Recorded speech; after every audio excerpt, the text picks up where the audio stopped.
Everything on Earth has a function, and all ecosystems are interconnected. The ecosystem of a particular animal or plant species can be significantly affected by population changes. The extinction of animals is not a new ecological phenomenon.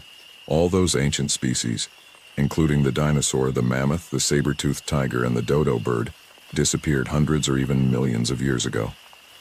All this suggests that animal extinction is a thing of the past, but as species continue to disappear at an alarming rate, extinction will once again become a normal event.